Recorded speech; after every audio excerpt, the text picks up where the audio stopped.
Spokane police think they've identified the person who may be responsible for a series of attacks along the Spokane River, including the fatal stabbing of a woman who was walking her dog. The victim, in her last few words to police, mentioned was something about an eye.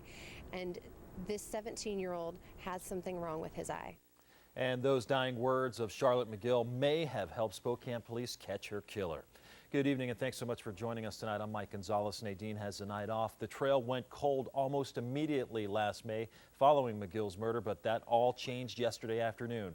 The 17-year-old suspect you see here, Avondre Graham, seen here in an online dating photo, was arrested yesterday after he allegedly assaulted a woman walking down the Centennial Trail. That victim was beaten in the face and robbed of her cell phone just south of Mission Park along the Spokane River.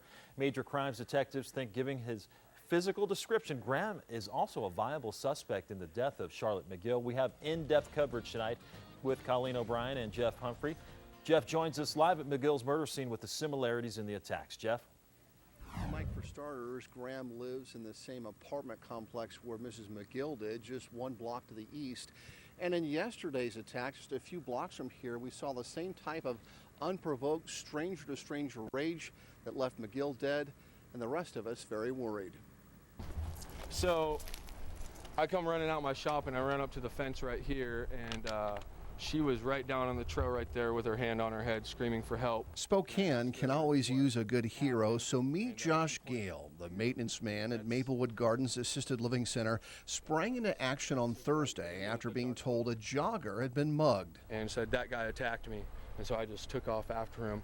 And he wasn't really running very fast until he saw me coming after him. The suspect then headed down this slope to the riverbank where Gale caught up with him. We kind of tussled for a second, and then he fell into the river and started swimming out into the river. Gale had no way of knowing about it at the time, but the 34-year-old may have helped Spokane police catch a killer. The physical description matches.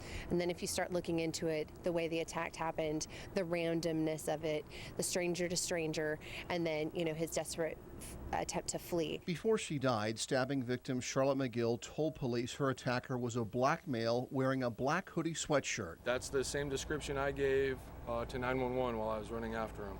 So that sounds pretty accurate. And there is something else that makes Graham, seen here in his online dating photo, that makes him a suspect. The victim, in her last few words to police, mentioned was something about an eye.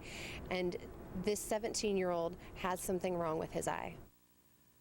And so now detectives have the very difficult task of trying to tie Graham physically to Mrs. McGill's murder.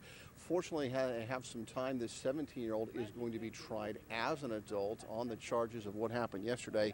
And investigators may have some more powerful evidence to ask for a much higher bond when Graham appears before a judge on Monday. Reporting in Spokane, Jeff Humphrey, KXLY4.